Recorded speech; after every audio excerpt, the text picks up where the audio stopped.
Now, do you see something very, very important here? Do you see anything that stands out as, hey, I see a pattern here. I see something very important because of this pattern. And that is we have contiguous ones followed by contiguous zeros in binary. You see that? Ones followed by zeros. And that is critical to understand because when we now perform subnetting by manipulating a subnet mask, I want you to see what happens here. So let's start off with our /8. A /8, what does that mean? It means we have 8 ones in the very first octet. That's what that means, 8 ones. The 8 means the number of ones. And if you converted that into dotted decimal notation, you'd end up with 255000. So way down at the bottom, you'll see our /8 in binary. 8 ones, and then the rest are all 0. Let me change that now to a /9. When I change that to a /9, what do we have? We have 9 ones followed by how many zeros? 23 zeros. I manipulated the subnet mask. But notice how everything's staying contiguous. Contiguous ones in the subnet mask followed by contiguous zeros. Out of /10, /11, /12. So my next question is, if I'm a /20, how many contiguous ones do I have? That's right. If I'm a /20, we have 20 contiguous ones. Analyze it down at the bottom. 8, 8, 16, plus another 4 is 20. So we've adjusted that network portion drastically in this case, from a /8 all the way down to a /20. So how does that change the network portion? Well, if we go back to a /8, what network does the IP address belong to? Well, all we have to do is convert now that IP address that's in binary above our subnet mask to dotted decimal notation, and it will tell us what network that IP address belongs to. So if we convert 0, 0, 0, let me try that again, 0, 0, 0, 0, 1, 0, 1, 0, we end up with 10. Because the first one I see is in the 8s. It's in the 8s binary position. How do I know that? Because it'd be 128, 64, 32, 16, 8, 4, 2, 1, using the top chart we see up here. You see that? So we can see that we have our 8th bit set to 1, and we have our bit here, which is 2. So 8 plus 2 equals 10.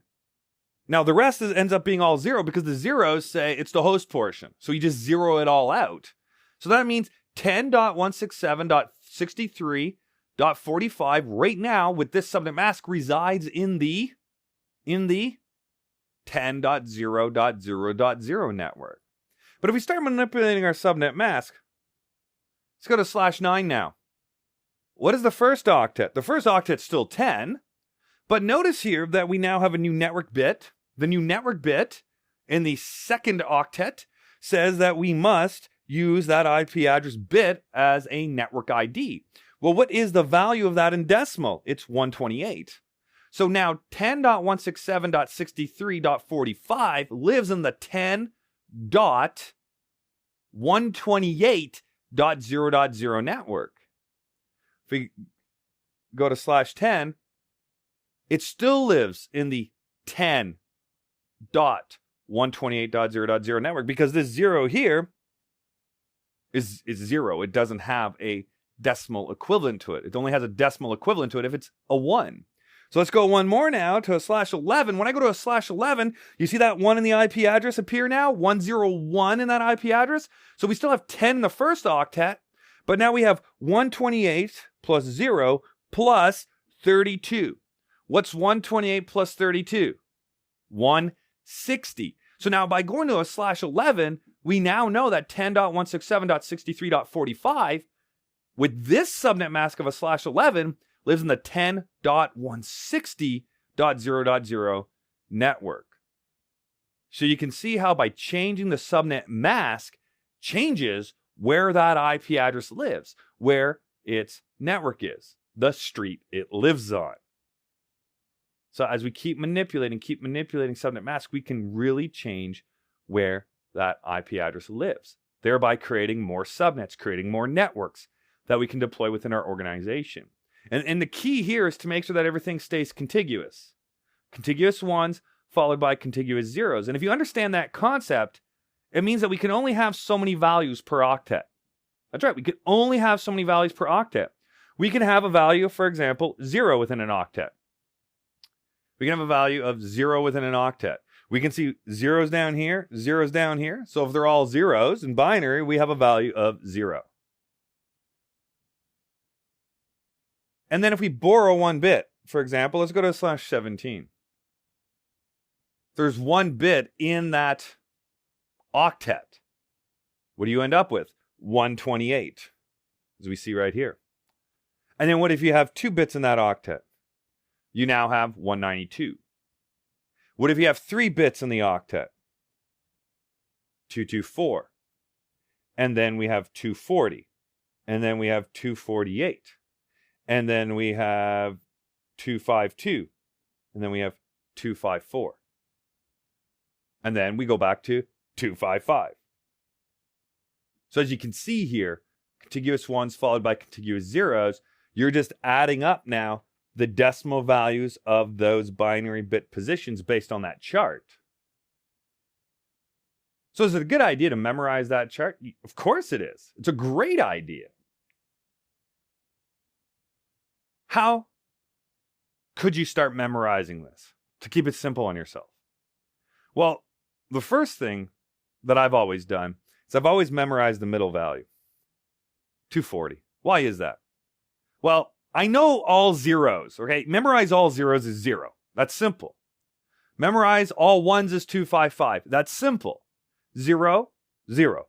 All ones, 255. Now memorize the middle one. That's your next step in the process. Why? Because you have 4 ones and 4 zeros. That equals 240. 4 ones and 4 zeros equals 240. And then what can you do if you ever have to figure out what the binary is of a value in an octet? You can work backwards or forwards from there based on this chart. So let's say you have 240. You know it's 4 ones followed by 4 zeros. That's easy to convert for you. But what if you had 248? Well, you know 240 is 4 ones followed by 4 zeros, and that'll end at the 16 column right here. So if you add, what's the next column over? It's the 8. Well, that would give you 248. So now you just realize it's 5 ones followed by 3 zeros. Now, what if it was 252? Well, if it's 252, you could start at 240 and say I have 4 ones, 4 zeros. That's 240. I got to get to 252. So adding one more to that, that would give me 248. Adding one more to that, I now have 252. So that would be 6 ones and 2 zeros is 252. And you can also work backwards. For example, if you have 240, you know that's 4 ones and 4 zeros. Well, if you take off one of those ones, what are you moving? You're moving 16. So 240 minus 16. You have 224. But then if you had to go back all the way to, let's say, 128, well, 240 all the way back to 128, you're going to subtract this one in the 16s column, the one in the 32s column, the one in the 64s column, and then you end up with your 1 equals your 128. It's a good idea to know this chart. It's going to help you out when you're trying to subnet because it really gives you a position and a value in binary as you're trying to do your calculations and your conversions.